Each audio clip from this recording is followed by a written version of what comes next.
Digital rights are an extension of human rights that allow for use and access to the internet. In particular, freedom of expression, access to information, and privacy are fundamental digital rights that ensure meaningful use of the internet for all. Overall, citizens therefore do not enjoy the right to freedom of expression if they are under the impression that their communications are under surveillance. Neither do they enjoy the right to privacy of communications. Section 57 on the right to privacy in the Zimbabwean Constitution says, "Every person has the right to privacy, which includes the right not to have their home, premises, or property entered without their permission, their person, home, premises, or property searched, their possessions seized, the privacy of their communications infringed, or their health condition disclosed." What are the issues? MISA Zimbabwe is concerned by what seems to be targeted surveillance at critics of the government and dissenting voices. This is a grave departure from the letter and spirit of the Constitution, which calls on the state and all institutions and administrative authorities to respect, protect, and promote the Declaration of Rights as set out in the Constitution. International standards and best practices stress that any limitation to fundamental rights should pass the three-pronged test on legality, necessity, and proportionality. Principle 41 of the recently launched Declaration on Principles of Freedom of Expression and Access to Information in Africa of the African Commission on Human Rights and People's Rights provides as follows. States shall not engage in or condone acts of indiscriminate and untargeted collection, storage, analysis, or sharing of a person's communications.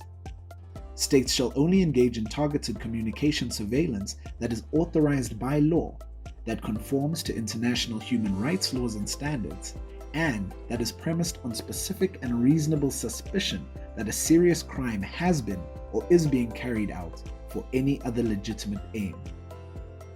States shall ensure that any law authorizing targeted communication surveillance provides adequate safeguards for the right to privacy, including the prior authorization of an independent and impartial judicial authority, due process safeguards, specific limitation on the time, manner, place, and scope of the surveillance, notification of the decision authorizing surveillance within a reasonable time of the conclusion of such surveillance, proactive transparency on the nature and scope of its use, and effective monitoring and regular review by an independent oversight mechanism. The above principle clearly lays out the mechanisms that should be put in place to guide any form of surveillance that can be conducted.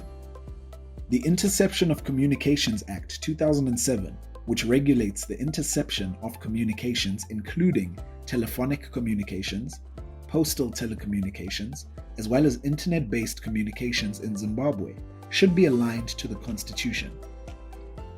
This comes at a time when concerns around surveillance have also been noted in terms of the Cybersecurity and Data Protection Bill.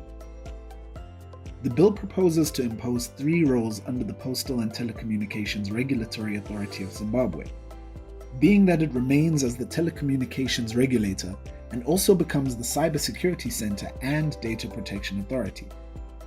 This is despite the fact that the independence of PATRAZ is questionable due to the overarching role of the executive, both in the appointment of its board of directors and also in its operations. Although PATRAZ does not collect the private data of citizens, it should be noted that it has access to such data through its role as the regulator of the telecommunications industry.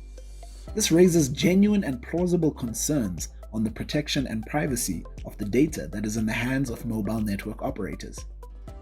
MISA Zimbabwe therefore calls on the government through its various institutions and stakeholders to respect the Constitution as the supreme law of the land and ensure that any limitations to constitutional rights are lawful and proportionate.